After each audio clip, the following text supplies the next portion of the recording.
Ambassador Oran had spent 40 years serving the hegemony. He had walked on 100 worlds. He had spoken with beings of crystal and beings of flame. He had seen wonders that would break lesser minds, but nothing had prepared him for what he found in the dust of the Grand Archive. The station called Eternity's Reach floated in the empty space between three great empires. It belonged to no one and everyone. Here, the galactic conquered kept its memories. Every species that joined the conquered sent their histories, their records, their stories to this place. The archive held knowledge stretching back 10,000 years. Oran had come here for a simple reason. The hegemony was fighting a trade war with the collective, and he needed old treaties to prove his case. It should have been boring work. It should have taken 3 days. Instead, it changed everything. The archive was a vast sphere, and inside it floated millions of data crystals. Each crystal held the memories of a civilization. Oran moved through the floating maze, his long gray fingers touching crystals as he searched. There were tall beings, with skin like smooth stone and eyes that glowed soft blue. They lived for centuries and valued patience above all things. On the 3rd day of his search, Oran found a crystal that was not in the catalog. It floated in a forgotten corner, covered in dust that had somehow gathered even in the zero gravity. The crystal was old, very old. It held records from a species that had joined the conquered before they even reached the stars. Oran touched the crystal and let its memories flow into his mind. At first there was nothing unusual: trade agreements, border maps, lists of resources, but then he found a single entry that made him stop breathing. They called them the Enduring Ones. According to the ancient record, the Enduring Ones were beings of soft flesh and red blood. They should have been weak. Their bodies had no armor, no natural weapons, no special abilities, but they would not die. They had seen an Enduring One take wounds that would kill any other species. They had watched these beings fight through pain that should have stopped their hearts. They healed from injuries that should have been permanent. The writer had called them impossible. Oran read the entry 3 times, then he searched for more. He found references in the records next. There were insects, a hive species that shared memories across billions of individuals. Their collective mind remembered everything, and their oldest memories spoke of beings they called the Bonded Ones. They could not understand these creatures. The Bonded Ones formed connections with each other that logic. They would die for strangers. They would sacrifice everything for beings they had known for only moments. They formed families not through biology but through choice. They adopted other species into their groups and treated them as their own. They had found this behavior fascinating and terrifying. Oran kept searching. He forgot about the trade war. He forgot about food and sleep. He moved through the archive like a being possessed, pulling crystal after crystal from the floating collection. They had records too. They called these beings the Madness Walkers. They were creatures of living crystal, sensitive to vibration and energy. They found most environments painful, but the Madness Walkers thrived in places that would destroy other minds. They lived on worlds of poison. They worked in the vacuum of space. They walked through fire and radiation and came out the other side laughing. They had observed them from a distance and decided they were too dangerous to approach. Every species had a different name for them. Every record described them differently, but certain details appeared again and again. Soft flesh, red blood, 2 arms, 2 legs, 2 eyes, endurance beyond reason, emotional bonds beyond understanding, a refusal to accept limits. And one more thing appeared in every record. They were called humans, or Terrans, or Earthborn. Oran had never heard these words before. He brought his findings to the archive's keeper, a being named. Was one of the oldest in the conquered. Her crystalline body had grown so large over the centuries that she could no longer move. She simply floated in the center of the archive, her mind connected to every data crystal. "You have found the human records," said. Her voice was like wind chimes in a storm. "What are they?" Oran asked. "I have never heard of this species. They are not in any current catalog. They have no seat in the Concord. Where are they?" Was silent for a long moment. "They are nowhere, Ambassador. They do not exist. They never existed." "But the records?" "The records are fragments, myths, stories that ancient species told to explain things they did not understand." Crystals flickered with something that might have been amusement. Every old civilization has legends of impossible beings. The humans are simply the most common legend. Scholars believe that many species in their early spacefaring years created stories of a perfect species, a species that could do what they could not. Over time, these stories merged and became the human myth. Oran felt something cold in his stomach. "You are saying they were invented." "I am saying no human has ever been found. No human remains have ever been discovered. No human ships have ever been recovered. The records you found are 3,000 years old and they stopped suddenly. If humans were real, where did they go? Where are their descendants? Where is their empire?" The ambassador had no answer. "The Concord investigated this matter thoroughly many centuries ago," continued. "The conclusion was clear. Humans are a composite myth, a legend created by ancient minds to represent everything they wished they could be, enduring, bonded, free of the limits that bound them. It is a beautiful story, but it is only a story." Oran should have accepted this, was ancient and wise. The Concord scholars had already answered this question. There was no reason to doubt them. But something felt wrong. He returned to the archive and kept searching. Day after day, he pulled more crystals from the collection. He read records from species that no longer existed. He found fragments of languages that had not been spoken in. And he noticed something that the scholars had dismissed. Every species that claimed direct contact with humans, not just stories, but actual contact, they were gone. Not destroyed, the planets were still there, but the populations had vanished. The who wrote about the enduring ones had lived on a world called Prime. That world was now empty. No remained. The species had simply disappeared from their planet over the span of a few centuries. The hive that remembered the bonded ones had been located on a station near the galactic rim. That station was now a ruin, abandoned for unknown reasons. The who observed the Madness Walkers had been a splinter group, living far from the main collective. They were gone now. Their crystal city stood empty on a dozen moons. Oran made a list. 47 species and civilizations had claimed contact with humans. 47 populations had disappeared without explanation. He brought this finding too. The ancient listened in silence. When Oran finished, she did not speak for a long time. Her crystals dimmed and flickered in patterns he did not recognize. "This was also noted by the scholars," she finally said. "It was considered a coincidence. The galaxy is dangerous. Species disappear all the time. War, plague, disaster, there are many explanations. 47 coincidences. The alternative is impossible." His voice had lost some of its certainty. "You are suggesting that humans were real and that they, what? Destroyed 47 civilizations, took them somewhere." "I am not suggesting anything. I am observing a pattern." Was silent again. When she spoke, her voice was very quiet. "There is one more thing, Ambassador, something that is not in the public records. The deepest archives, the ones that only keepers can access, contain a final entry about humans. It was made by a species called they no longer exist." "What did it say?" His crystals pulsed. "It said, they are leaving. They say something is coming. They say they must prepare. They have asked us to come with them. We have refused. We do not believe their warning, but we are recording this in case we are wrong." Oran felt the cold in his stomach grow. When was this recorded?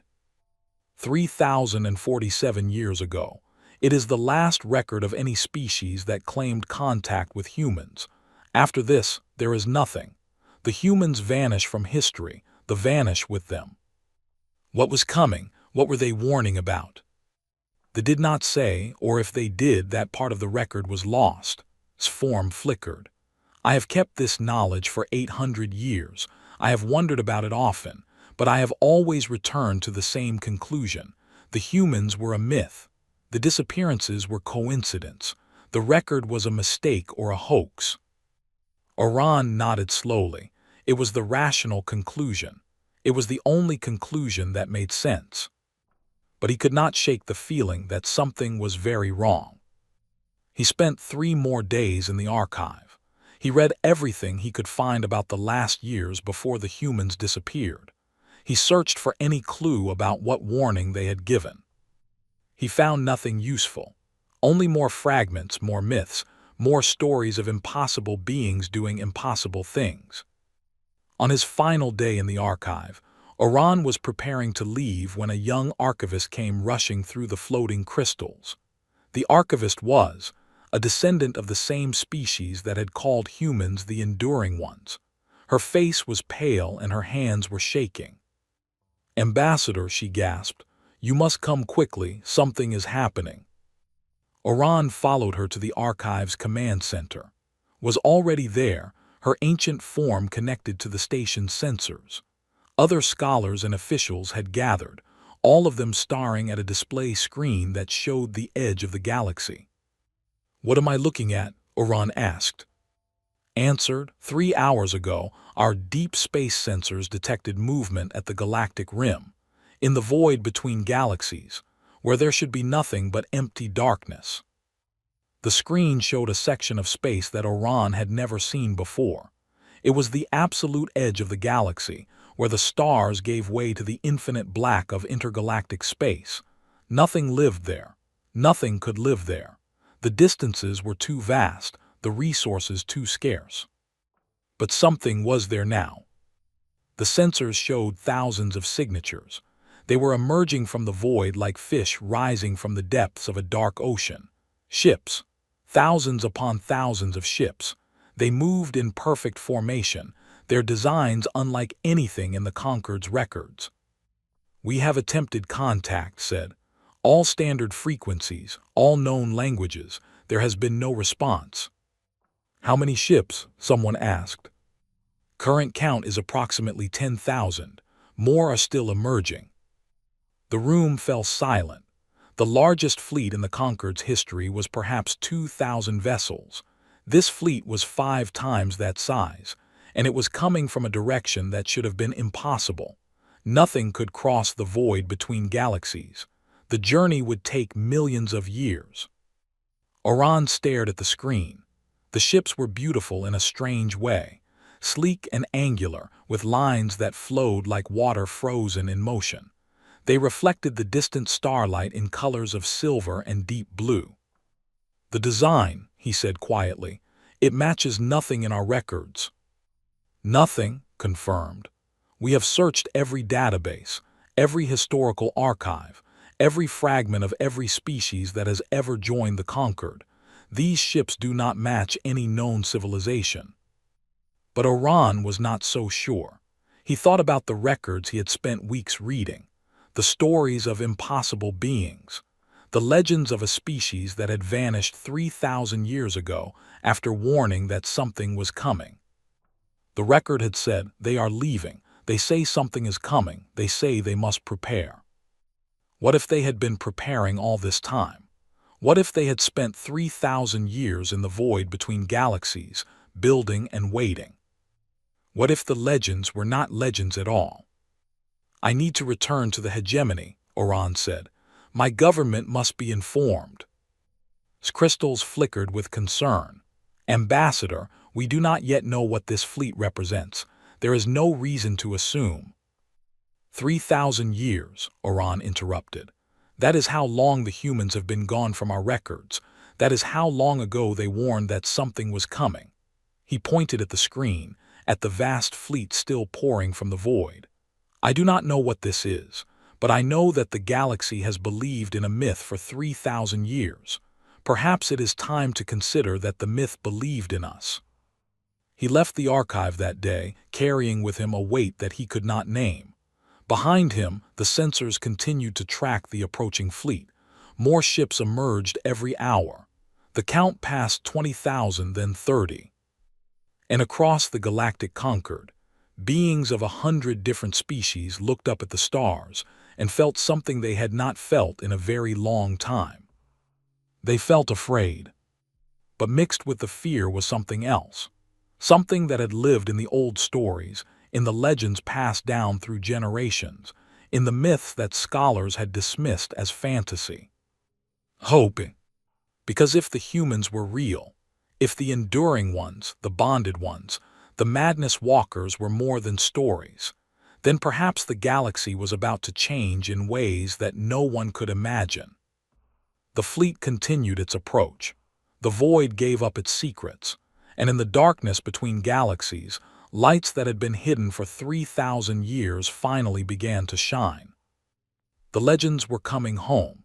Fleet Admiral had commanded the unified Concord Navy for 30 years. He had fought in 4 wars, survived 2 assassination attempts, and once held a dying star together long enough for 3 billion civilians to evacuate. His officers said he had ice in his veins and stone in his heart. But as he watched the alien fleet approach the border station Vigilant Dawn, his hands would not stop shaking. "Current count?" he asked. 12,407 vessels, Admiral, his sensor officer replied, still emerging from the void at a rate of approximately 50 per hour.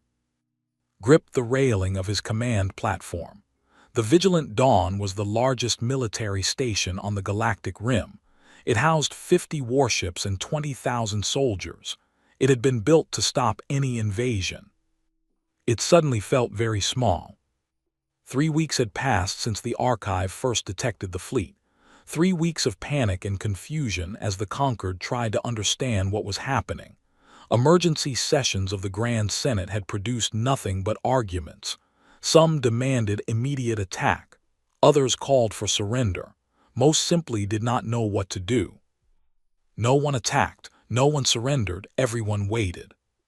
And now the waiting was over. "The fleet is slowing," the sensor officer announced. "They are taking up position approximately 10,000 kilometers from the station. They are not moving closer." Studied the display. The alien ships hung in space like a wall of silver and blue. Up close, they were even more beautiful than the long-range images had suggested. Their hulls seemed to flow, as if the metal itself was alive. Lights pulsed along their surfaces in patterns that might have been language or art or something else entirely. "Continue broadcasting first contact protocols," ordered. "All frequencies, all languages." They had been broadcasting for weeks. There had been no response. But this time something changed. "Admiral," the communications officer's voice cracked with excitement, "we are receiving a transmission." The bridge fell silent. Every officer stopped what they were doing and turned toward the main display. "Put it through," said. Static filled the speakers for a moment. Then a voice emerged from the noise. It spoke in a language that the translation system struggled to understand.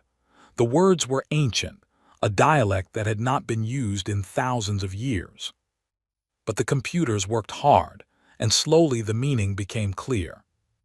"Children of the Cradle Worlds, we have returned. Do not be afraid." The message repeated 3 times, then stopped. Realized he had stopped breathing. He forced himself to inhale. "Analysis?" he asked. His linguistics officer was staring at her screen.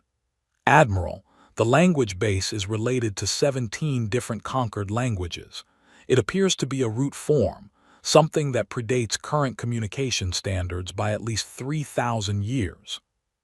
3,000 years, the same number that kept appearing, the same gap in history that Ambassador Oran had reported from the archive. "Do not be afraid," the communications officer repeated softly. "What does that mean?" No one had an answer. For 6 hours, nothing happened. The alien fleet held its position. The Vigilant Dawn maintained combat readiness. Messages flew between the border and the core worlds as governments debated what to do. Then a single ship detached from the alien formation. It was smaller than the others, perhaps the size of a Concorde shuttle. It moved slowly, making no threatening gestures. It approached the station with what could only be described as patience. "Orders, Admiral," his tactical officer asked.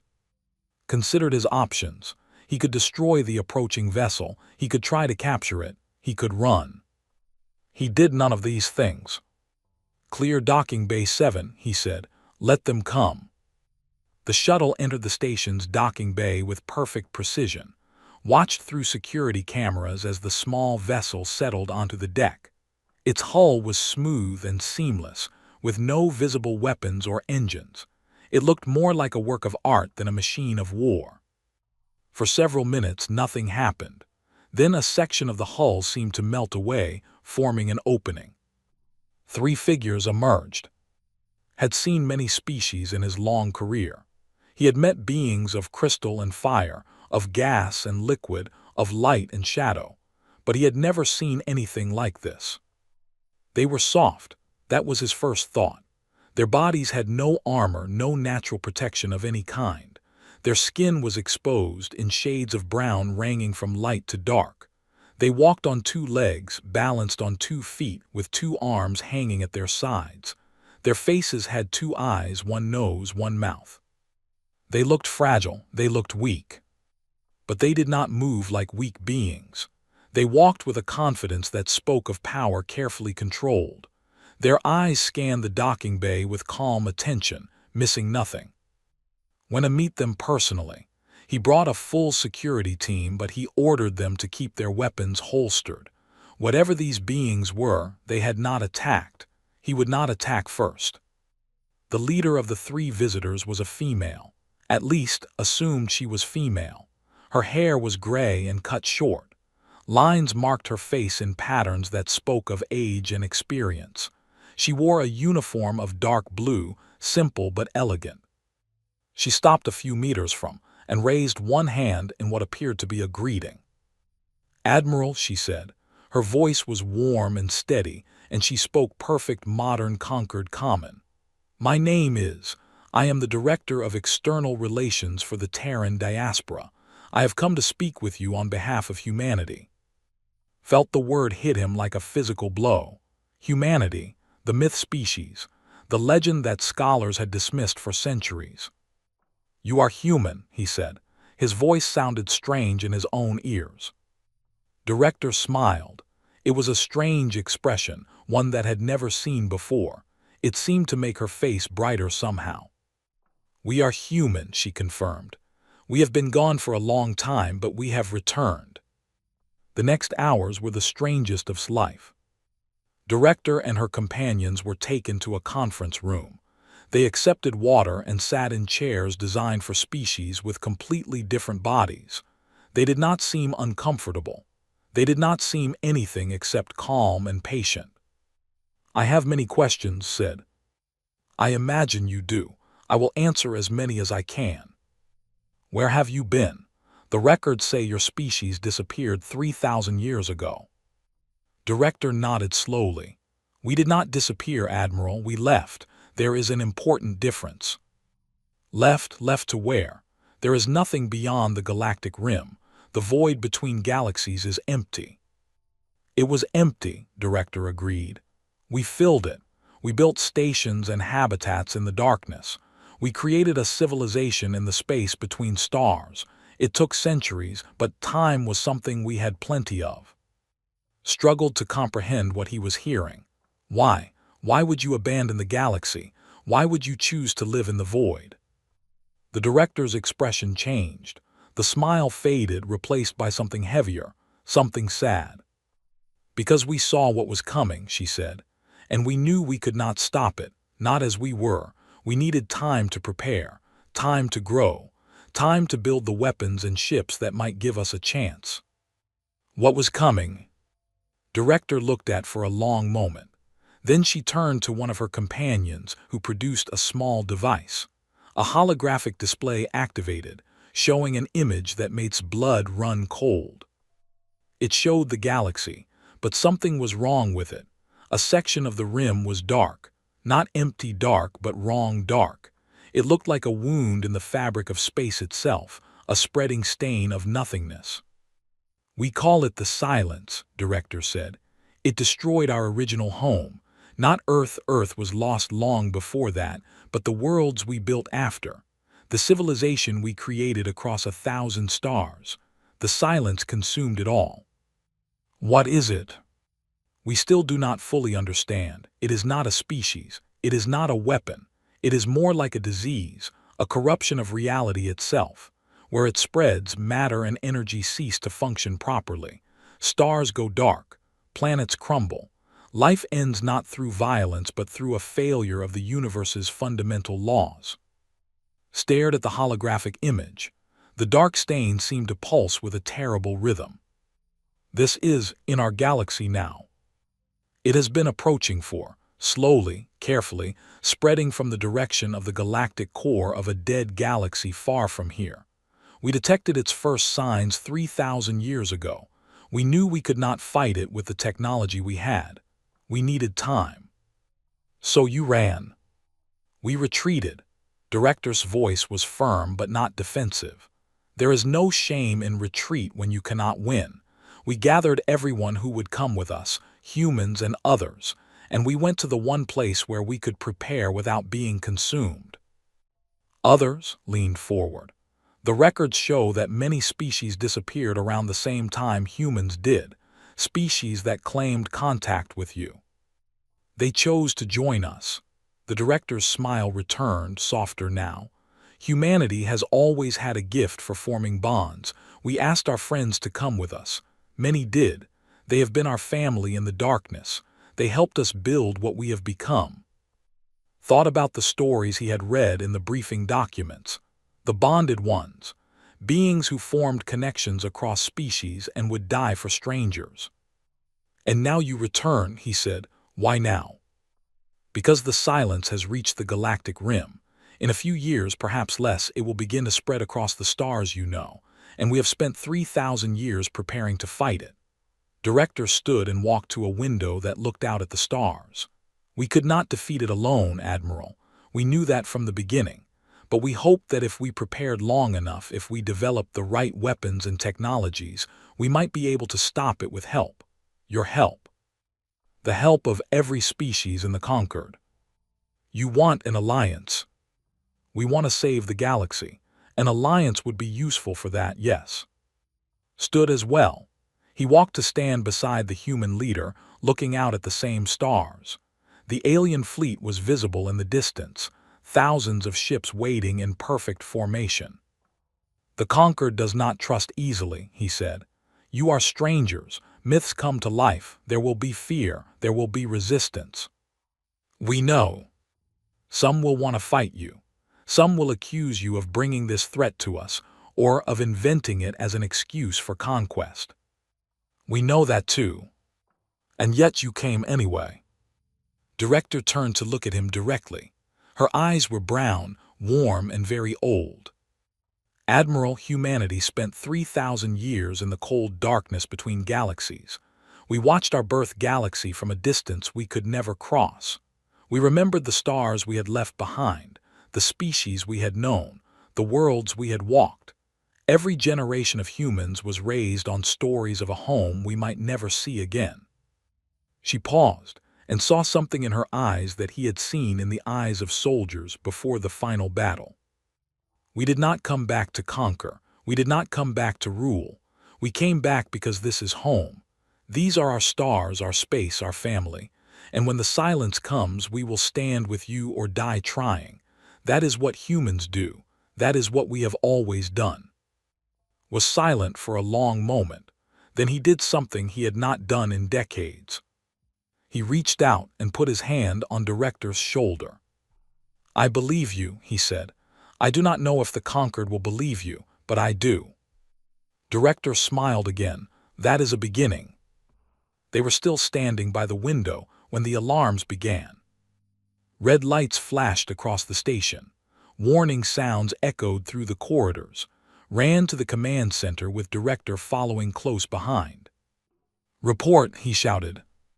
The sensor officer's face was pale. "Admiral, long-range sensors on the far rim have gone dark. Sector 7 Alpha through 7 Gamma. All stations, all probes, everything just stopped. Malfunction. Unknown. We are attempting to contact backup stations." Turned to Director. Her face had grown very still. "How long?" he asked. "Less time than we hoped," she replied. "Much less time." On the display screen, a section of the galactic map began to change. The stars in Sector 7 were still visible, but something was different about them. They were dimmer. The lights were going out. "It is here," Director said. "The silence has reached your borders." Stared at the darkening stars. For the first time in 30 years of war and command, he felt truly afraid. But standing beside him was a being from legend, a human, a member of a species that had crossed the void between galaxies and returned to fight the impossible. And in that moment, understood something important. The legends had returned, the humans were real, and the battle for the galaxy was about to begin. He straightened his back and turned to his officers. "Contact Concord Command," he ordered. "Tell them the situation has changed. Tell them we have visitors, and tell them that the darkness is coming." The messages flew across the stars. And across the galaxy, beings of 100 different species looked up and wondered what the morning would bring. For some, it would bring fear. For others, it would bring hope. And for humanity, it would bring the chance they had spent 3,000 years waiting for. The chance to prove that legends could fight back. The Grand Senate of the Galactic Concord had not seen chaos like this in 500 years. Representatives from 47 species filled the great chamber on Prime. They shouted at each other in a dozen languages. They waved their appendages, arms, tentacles, wings, pseudopods, in gestures of anger and fear. The noise was so great that the translation systems could not keep up. At the center of the chaos, Ambassador Oran sat in silence and watched the galaxy tear itself apart. "They are invaders," screamed the representative from the hegemony. He was a military commander named, with eyes that burned with suspicion. "They appear from nowhere with a fleet larger than anything we have ever seen, and they expect us to trust them. They are here to conquer us." "They have not fired a single weapon," the response came from the representative, a drone speaker for the great hive mind. "They come with warnings of danger. They come offering alliance. They remember the old stories. The bonded ones were friends to our ancestors." "Stories," spat the word like poison. "Myths and legends. We have no proof that these beings are what they claim to be. They could be any species wearing stolen bodies." "They match every description in the ancient records," Oran said quietly, but his voice was lost in the shouting. The representative had not spoken. The crystalline being simply floated in place, her ancient body catching the light of the chamber. They were the oldest species in the Concord. They rarely involved themselves in politics, but their silence now felt heavy with meaning. "We demand that the alien fleet withdraw," shouted. "If they are truly friendly, they will respect our borders. If they refuse, we will know their true intentions." "And what of the silence?" The drone's voice cut through the noise. "Our sensors confirm what the humans have said. Sector 7 is dark. Stars are dimming. Something is consuming the rim of the galaxy. Will you fight that alone, Commander?" "We do not know that the silence is real. It could be another deception, a trick to make us accept their presence." The argument continued. Oran closed his eyes and listened to the fear beneath the words. These were beings who had never faced a threat they could not understand. They did not know how to react to legends walking among them. He thought about Director, the human leader he had met briefly at the Vigilant Dawn. She had been patient and kind, answering every question with calm honesty. She had not seemed like a conqueror. She had seemed like someone carrying a very heavy weight. The Senate session ended without resolution. The demanded action, the demanded patience, the said nothing at all. And on the rim of the galaxy, the darkness continued to spread. 3 days later, the hegemony made its decision. Commander led a fleet of 60 warships toward the human position. His orders were simple: force the aliens to withdraw or destroy them. The hegemony would not wait for the conquered to make up its mind. Oran received word of the fleet's departure and felt his stomach turn to ice. He immediately contacted Admiral. "They will not listen to me," said through the communication screen. His face looked tired. "I have warned them that attacking the humans would be suicide. Their fleet outnumbers by 200 to 1, but the commander believes they are bluffing. Can you stop them?" "I am not authorized to fire on conquered vessels." Paused. "But I have spoken with Director. She has made an unusual offer." "What offer?" "She has invited conquered observers aboard the human flagship. She wants us to see for ourselves what humanity has become. She says that if we understand them, we will not fear them." Oran did not hesitate. "I will go." The human shuttle was smaller than Oran expected. It held only 6 passengers, a mix of conquered observers from different species. Admiral had come personally. So had a representative of the hive mind, a small drone with multifaceted eyes. Evena had joined them, a young one, barely 1,000 years old, whose crystals hummed with curiosity. The shuttle lifted from the vigilant dawn and flew toward the human fleet. As they approached, Oran felt his breath catch. The human ships were even more impressive up close. Their hulls seemed to flow like water, constantly shifting in subtle patterns. Lights pulsed along their surfaces in rhythms that felt almost like breathing. Each ship was unique, but they all shared the same sense of purpose, of power held carefully in check. "The flagship Remembrance," Director's voice came through the shuttle's speakers. "Welcome aboard." The Remembrance was the largest ship Oran had ever seen. It dwarfed anything in the conquered fleet, stretching nearly 10 kilometers from bow to stern. But as the shuttle entered its docking bay, Oran noticed something unexpected. The bay was not empty. Hundreds of beings waited to greet them. Oran saw humans, of course, their soft bodies and strange faces turned toward the shuttle with expressions of welcome. But he also saw others, beings he recognized from ancient records, species that had disappeared from the galaxy 3,000 years ago. They were there, tall and graceful, their silver skin reflecting the bay's lights. They stood beside them, their four-armed forms moving with a dancer's elegance. A dozen other species filled the bay, all of them watching the conquered visitors with eyes full of hope. "The lost ones," Admiral whispered. "They survived." Director met them at the base of the shuttle ramp. She wore the same simple uniform as before, but she seemed different here, more relaxed, more at home. "Welcome to the Terran diaspora," she said. "I would like to show you who we really are." The tour lasted hours. Director led them through the great ship, and everywhere they went, they saw wonders. In the medical bay, human doctors worked alongside healers from a dozen species. Oran watched a human surgeon operate on a patient who had suffered a terrible accident.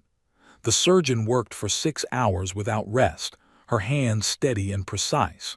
When she finally finished, she had saved a life that any conquered doctor would have declared lost. "Humans have redundant organs," Director explained. "Our hearts have backup systems.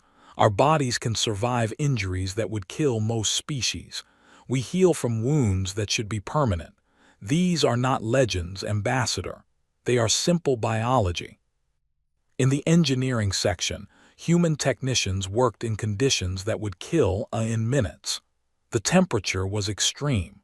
The radiation levels were dangerous, but the humans moved through it without protection, their bodies adapting to the hostile environment. "We evolved on a world of extremes," Director said. "Our ancestors survived ice ages and heat waves, droughts and floods. Our bodies learned to endure. When we reached the stars, we brought that endurance with us." but it was in the residential sections that Oran truly understood.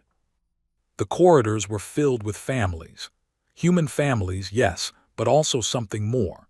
He saw a human woman walking hand in hand with a child. He saw an elder teaching a group of mixed-species youngsters. He saw a human man carrying a small drone in his arms, speaking to it softly as if it were his own offspring. The species that joined us, Director said, they did not remain separate. They became part of us. We became part of them. Over 3,000 years, we have grown together into something new. You adopted them, Oran said slowly, into your families. We adopted each other, Director smiled.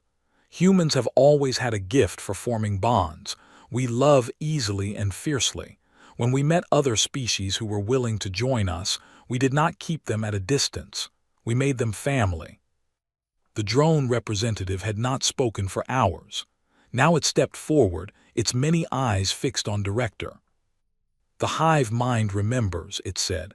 Our ancestors called you the bonded ones. We thought it was metaphor. We did not understand that you meant it literally. We always meant it literally, Director replied. To humans, bonds are everything. We will die for our family. We will cross the void between galaxies for our family, and anyone can become family. All they have to do is choose. Oran felt something shift inside him. For weeks, he had been reading about humans as legends, impossible beings from ancient stories. But standing here, surrounded by families that crossed species boundaries, he realized the truth. Humans were not impossible. They were simply different. Their bodies were strange, their emotions were powerful, and their capacity for connection was beyond anything the conquered had imagined. But they were real. They were here, and they wanted to help. The tour was interrupted by an alarm. Director's face changed instantly, her warm expression replaced by sharp focus. She touched a device on her wrist and spoke rapidly in a language Oran did not understand. When she turned back to the observers, her eyes were grave. The fleet has engaged us, she said. Commander has opened fire. Admiral went pale. Director, I apologize. I told them not to attack. I warned them. I know, Admiral. This is not your fault. Director was already moving toward a transport platform. But I must go to the bridge. You are welcome to accompany me if you wish to see how humanity responds to aggression. They followed her to the bridge of the remembrance. The space was vast and circular, with displays covering every surface. Hundreds of humans and other species worked at stations, their movements calm and efficient despite the chaos outside. On the main display, Oran could see the battle. 60 warships had formed a combat formation and were firing everything they had at the nearest human vessels. Missiles and energy beams streaked through space. The attack was brutal and sustained. The human ships did not fire back. Why aren't they responding? Demanded. They have every right to defend themselves. Director took her place at the center of the bridge. They are defending themselves, Admiral. Watch. The human ships began to move. They did not retreat or scatter. Instead, they flowed around the weapons like water around stones. Their movements were impossibly precise, coordinated in ways that the Conquered's best fleet tactics could not match. The weapons hit nothing but empty space. For 10 minutes, Commander's fleet fired at the human vessels. Not a single shot connected. The human ships simply were not there when the weapons arrived. How? The observers' crystals pulsed with astonishment. How do they coordinate so perfectly? 3,000 years of practice, Director said simply. And something more. Our ships are not just machines. They are part of us. They respond to our will as naturally as your body responds to your thoughts. The attack continued for another hour. By the end, Commander's ships had exhausted their ammunition. They hung in space, powerless and confused. They had thrown everything they had at the human fleet and caused no damage at all. Only then did Director give an order. A single human ship approached the flagship. It broadcast a message on all frequencies. "Commander, we mean you no harm. We have demonstrated that we could destroy your fleet if we wished. We do not wish. We only ask that you return home and report what you have seen. There is a greater enemy coming. We should not waste lives fighting each other." For a long moment there was no response. Then slowly the fleet began to withdraw. Oran let out a breath he did not know he had been holding. "You could have killed them all," he said to Director. "Why didn't you?" The human leader turned to face him. Her eyes were tired but kind. "Because that is not who we are," she said. "Humanity learned long ago that conquest brings nothing but suffering. We destroyed with our own weapons. We nearly destroyed ourselves. That experience changed us. We became protectors, not conquerors. We became the ones who hold the line so others can survive." She paused and her voice grew heavy. "The silence is coming, Ambassador. It will not show mercy. It will not hold back. When it arrives, every species in this galaxy will need to stand together or die alone. We cannot afford to make enemies of those we came to save." As if in answer to her words, the bridge's alarm sounded again. "Director," an officer reported, "long-range sensors have detected the silence. It has reached the frontier world of. The planet is under attack." Director closed her eyes for just a moment. When she opened them, they burned with determination. "All ships," she commanded, "set course for maximum speed." She turned to the conquered observers. "Now you will see what humanity learned in 3,000 years of preparation. Now you will see why we became legends." The fleet began to move, and Oran felt the weight of history settling on his shoulders. The real battle was about to begin. The conquered fleet arrived at first, and what they found broke something inside them. Admiral stood on the bridge of his flagship and stared at the display in silence. Around him, his officers wept or prayed or simply stood frozen, unable to process what they were seeing. Had been a thriving world.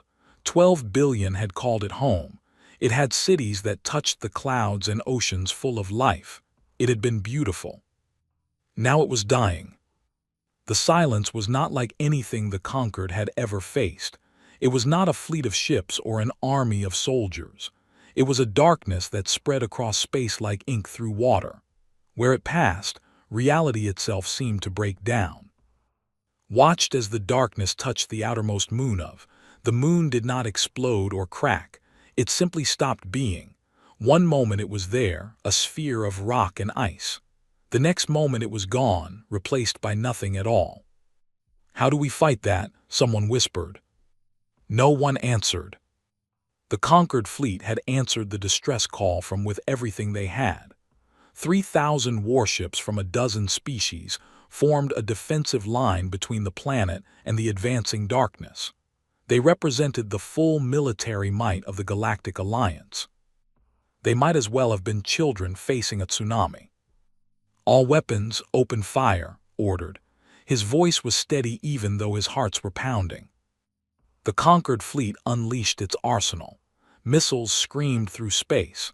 Energy beams cut across the void. Nuclear weapons detonated in brilliant flashes.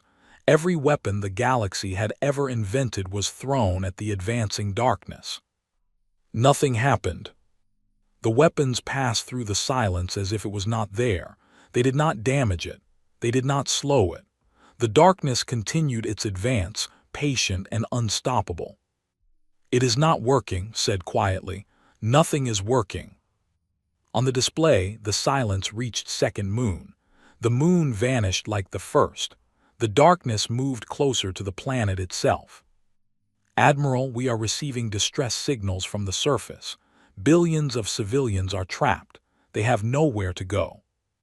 Closed his eyes. He had faced impossible battles before. He had made peace with the idea of dying in combat, but this was different.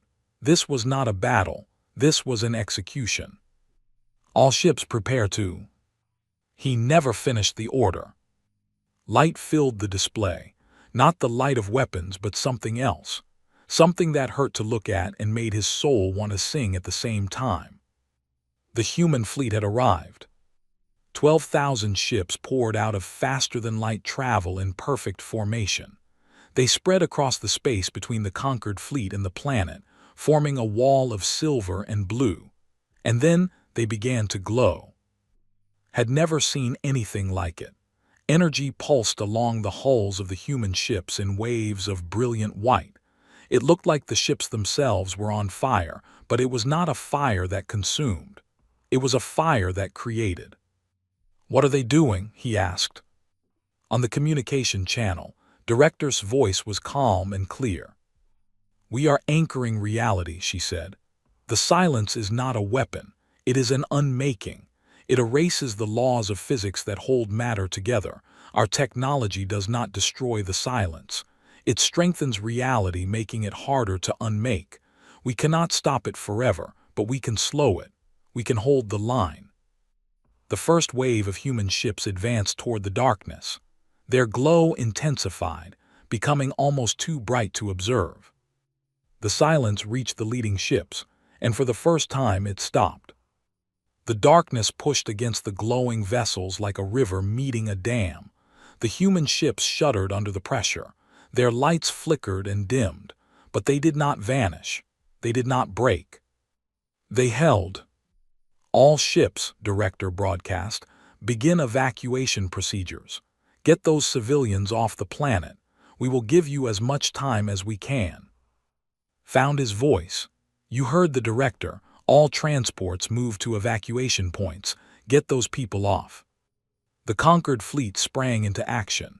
Transport ships raced toward the planet while warships formed defensive formations around them. For the first time since the battle began, there was hope. But the cost was terrible. The human ships at the front line were dying. The silence could not consume them instantly, but it wore them down. Their lights grew dimmer. Their hulls began to crack. One by one, they went dark and drifted away, their crews lost to the void. "They are sacrificing themselves," the observer whispered. "They are dying to protect us." Oran watched through the observation display of the ship that had carried him from the remembrance. Tears he did not know he could shed ran down his stone face. A human cruiser at the front of the line was failing. Its glow had nearly faded. The silence pressed against it, and Oran could see the hull beginning to dissolve. Then another human ship moved to take its place. A fresh vessel, fully powered, slid in front of the dying cruiser. It pushed the silence back and created space for the damaged ship to retreat. No hesitation, no calculation of worth. A ship in danger, a ship moving to help. This happened again and again across the battle line. Human vessels rotated constantly, the strong protecting the weak, the fresh replacing the tired. They fought not as individuals but as a single organism, each part willing to die for the whole. "This is what they learned in 3,000 years, Director said over the communication channel. Her voice was tired now, strained by hours of battle. "This is why we became legends, not because we are stronger than others, but because we refuse to abandon each other, because we will stand in front of the darkness for strangers we have never met." The evacuation continued. Transports filled with civilians rose from surface and fled toward safer space. Millions of lives were saved in those desperate hours, then billions. But not everyone could be saved. The silence was slowing, but it was not stopped. Inch by inch, it pushed forward. The human fleet was running out of ships to sacrifice, and the darkness was reaching toward the planet itself. Admiral Director's voice came through his personal channel, private and quiet. "We cannot hold much longer. The planet will be lost." "How many have we saved?" 8 billion, perhaps 9. 4 billion remain on the surface. Felt those numbers like physical wounds. 4 billion lives. He could not imagine a number so large. He could not imagine so many people dying. "What can we do?" "Fight," Director said simply. "Help us hold the line. Every moment we buy is another transport in the sky. Every minute is another million lives. Looked at his fleet. The conquered ships had hung back, unable to harm the silence, unsure of their role. But he saw his officers watching the human sacrifice. He saw the shame and the anger and the desperate need to do something. All conquered vessels, he ordered, form up alongside the human fleet. We may not be able to hurt the silence, but we can protect the transports. We can give our human allies time to rest. We can fight beside them. The conquered fleet moved. Warships that had tried to attack the humans just hours ago now flew beside them. Swarm carriers coordinated their movements with Terran cruisers. Even the ancient, aloof, separate for thousands of years, joined the line. Their crystalline ships resonated with frequencies that somehow strengthened the human reality anchoring technology. Remember, the ancient observer said, speaking for the first time since the battle began. 3,000 years ago, our ancestors refused the human warning. We stayed behind. We thought we knew better. We lost half our civilization to the silence before we understood our mistake. We will not make that mistake again. The combined fleet fought for 3 more hours. Human ships died. Conquered ships died. The silence consumed everything it touched. But the evacuation continued. Transport after transport lifted from, carrying survivors to safety. Finally, when the darkness reached the planet's atmosphere, the last transport cleared the gravity well. All ships withdraw, Director ordered. We cannot save the world, but we have saved its people. The fleet pulled back and the silence swallowed whole. 12 billion people had lived on that world. 11 billion had been saved. 1 billion had been lost. Director stood on the bridge of the Remembrance as her damaged ship limped away from the battlefield. Her face was gray with exhaustion, lined with grief, but her eyes still burned. A conquered communication channel opened. An admiral's face appeared on the display. "Director," he said, his voice was rough with emotion, "I have witnessed many things in my life, but I have never seen courage like what your people showed today." "We lost hundreds of ships," Director replied, "thousands of human lives, and we could not save everyone. You saved 11 billion. Your ships flew into darkness that would have consumed any other fleet. Your people died protecting strangers who had tried to kill them just hours before." Paused. "That is what legends are made of." Director shook her head slowly. "We are not legends, Admiral. We are just people who refuse to give up. That is all we have ever been." She straightened, pushing away the exhaustion through force of will. "This was the first battle, not the last. The silence will continue to spread. It will consume more worlds, kill more people. We pushed it back today, but it will return." "Then we will push it back again," said. "The conquered fleet will stand with you. After what we saw today, no one will question your intentions. They will assist in refining your reality anchoring technology," the crystalline observer added. "Our frequencies can amplify its effect. Together, we may be able to hold the silence indefinitely. And the hive mind has already begun reproducing your defensive tactics," the drone said. "1 billion minds are processing the data from this battle. We will find ways to improve our coordination." Director looked at the faces around her. Alien faces, strange faces, the faces of beings who had been strangers just days ago. And for the first time since the battle began, she smiled. "Then we have a chance," she said. "Not a guarantee, but a chance. That is more than we had when we left this galaxy 3,000 years ago." She turned to face the display, where the darkness of the silence still pulsed at the edge of the system. "We came back to fight beside you, not for you.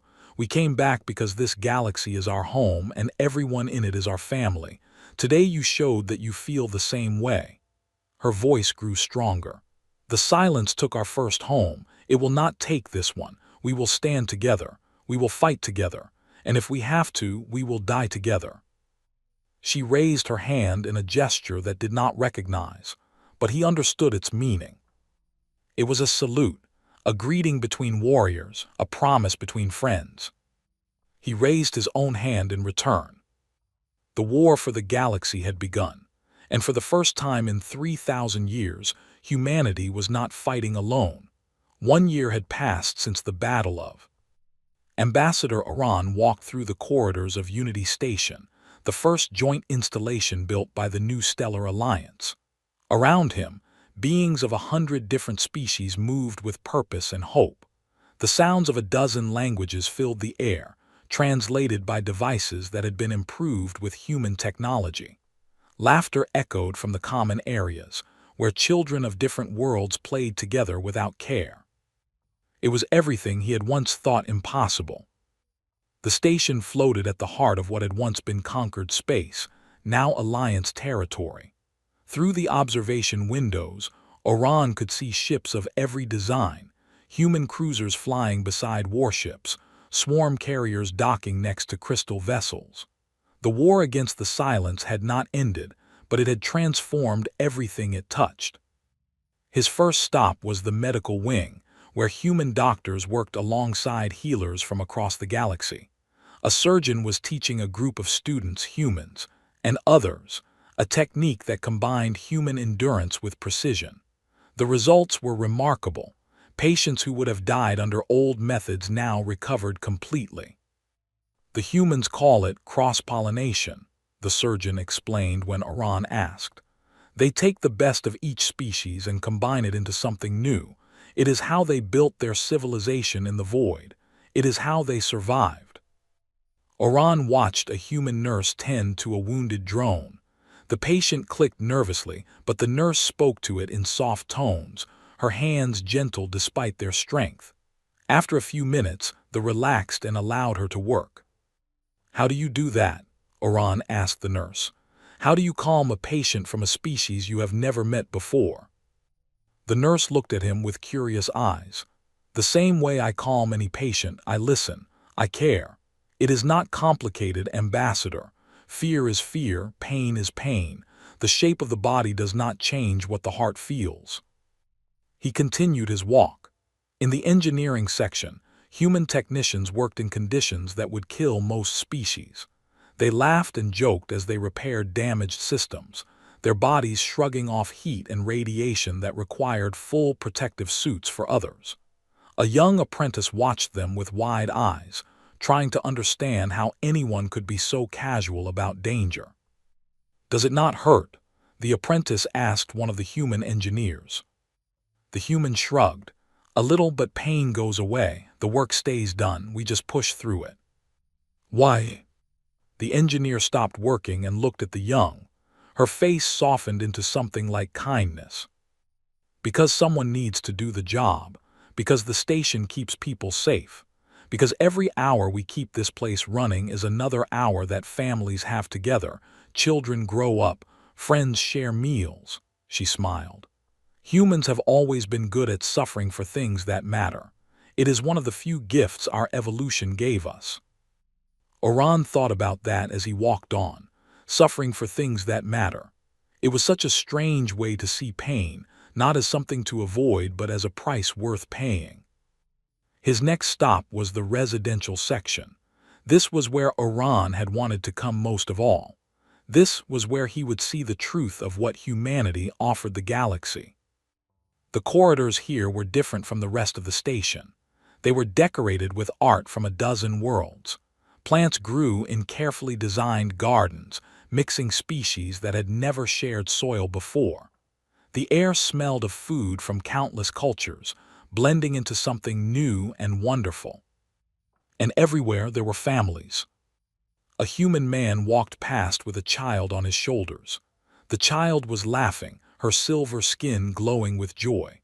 Behind them came a woman, 4 arms carrying bags of groceries, calling for them to slow down. They looked like any family on any world, happy, busy together. Iran stopped at a small park where children played. He counted at least 12 different species among them, but they did not seem to notice their differences. They chased each other and climbed the play structures and argued over rules to games that had been invented on the spot. A human girl was teaching a drone to throw a ball. A child, small and crystalline, was showing a human boy how to make music with its vibrations. "They do not see the differences," Oran said quietly. A voice answered from beside him. "They see them, they just do not think they matter." He turned to find Director standing there. She looked different now than she had a year ago. The weight on her shoulders seemed lighter. The lines on her face had not faded, but they had been joined by new ones, lines of laughter, lines of hope. "Director," he greeted her, "I did not know you were on the station." "I live here now," she said. "The war continues, but it does not need me at the front every day. I decided to spend my remaining years somewhere hopeful." She gestured at the playing children. "This is why we came back, Ambassador, not to fight the silence, although we will fight it until our last breath.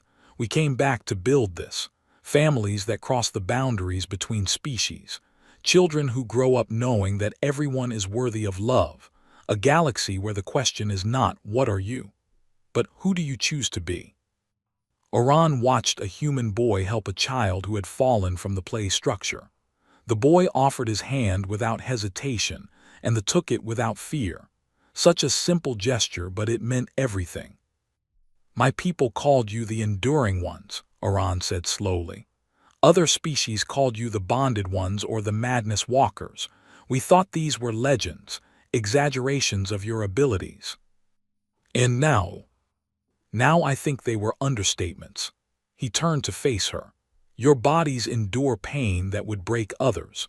Your hearts form bonds that logic cannot explain. You survive in environments that would drive other minds to destruction. But the legends never mention the most important thing." "What is that?" "You make others want to be like you. You inspire the galaxy to be better than it was." Director smiled. It was the same smile he had seen on the nurse's face, on the engineer's face, on the faces of humans throughout the station. Warm and genuine and full of something he could only call love. "We are not special, Ambassador. We are just people who refuse to give up. Every species in this galaxy has the same potential. They just needed someone to show them it was possible." A child ran up to them, a human girl with dark skin and bright eyes. She tugged on Director's sleeve. "Grandmother, come play with us." Director laughed and ruffled the girl's hair. "In a moment, little one, I am speaking with a friend." The girl looked at Oran with no fear, no suspicion. She saw only another person, tall and stone-skinned, who was talking to her grandmother. "Are you a soldier?" she asked. "I was once, now I am a messenger." "Cool." The girl turned and ran back to her friends, completely uninterested in the differences between them. To her, "You are not an alien," Director said. "You are just someone she met at the park. That is how humans see the universe. Everyone we meet is a potential friend, a potential family member. We just have to give them a chance." Oran watched the child rejoin her friends. Among them was a being of the same species as the commander who had tried to destroy the human fleet just 1 year ago. "Commander was executed by the hegemony for his attack on your ships," Oran said. "Many feel shame for what he did." "I know, and many now serve in the combined fleet, fighting beside humans to protect worlds that have never heard of the hegemony." Director shook her head. "Made a mistake. He was afraid and fear made him do something terrible, but his mistake does not define your species. The who stand with us now, they define your species." She paused and her eyes grew distant. "Humanity made many mistakes, Ambassador. We nearly destroyed ourselves more than once. Our original Earth was ruined by our own wars and pollution. We killed each other for reasons that seem foolish now, but we learned, we changed, and eventually we became something better." "How long did it take?" "Thousands of years, and we are still learning, we still make mistakes, but we keep trying to be better. That is all anyone can do." The station's communication system chimed, and a message spread through the corridors. The main fleet was preparing for a major offensive against the silence. All personnel were to report to their stations.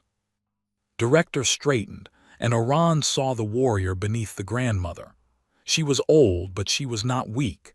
She had crossed the void between galaxies and fought battles that would echo through history, and she was not done yet. "Will you join us, Ambassador?" she asked. "The fleet could use observers, and I think you would like to see what we are fighting for." Oran did not hesitate. "I will come."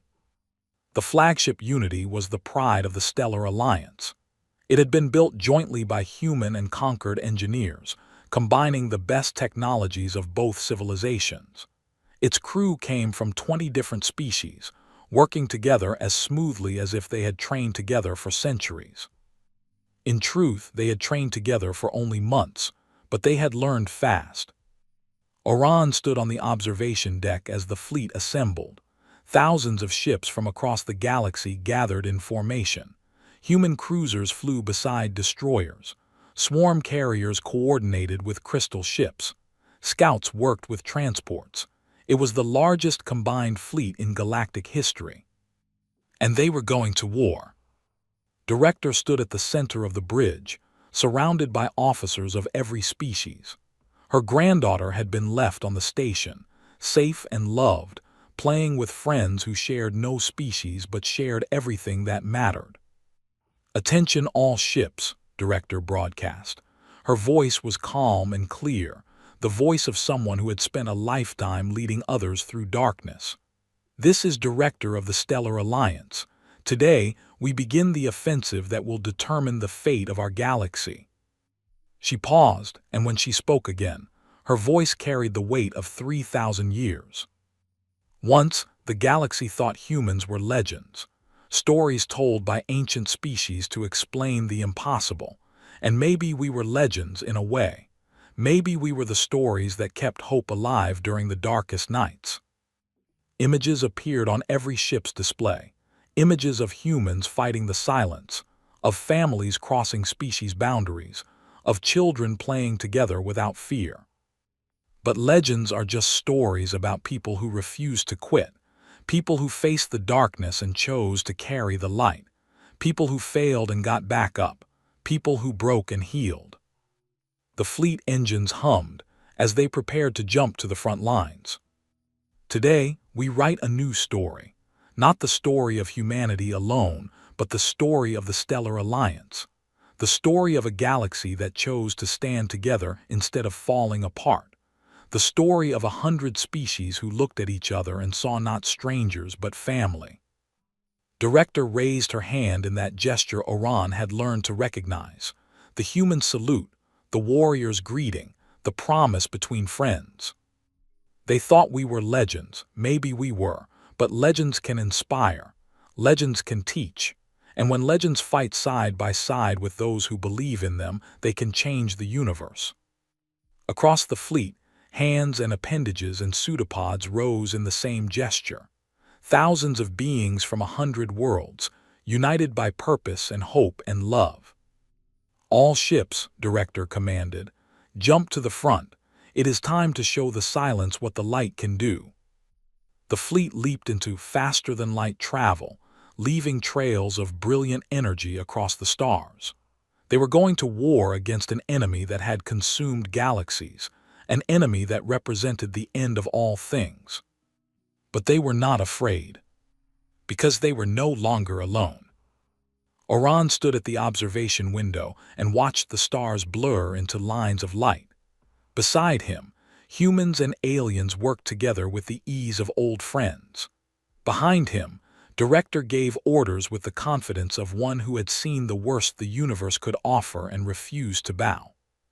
The humans had been legends once, stories of impossible beings who did impossible things. Now they were just people, neighbors, friends, family. And somehow, that was even more amazing than the legends had ever been. The fleet burst out of faster-than-light travel at the edge of the darkness. The silence waited, vast and patient, ready to consume everything in its path. The Stellar Alliance moved to meet it. Human ships took the front line, their reality-anchoring technology blazing with light. Behind them, conquered vessels added their strength to the formation. Crystals sang harmonies that reinforced the barrier. Drones coordinated attacks with 1 billion minds working as one.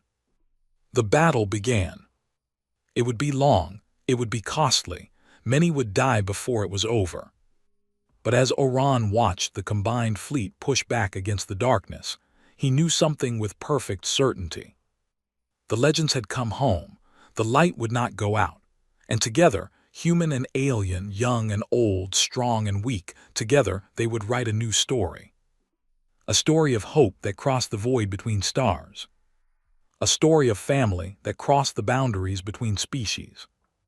A story of legends that became real and people who became legendary. The war for the galaxy continued. And humanity, no longer myths, no longer alone, carried the light forward into the darkness.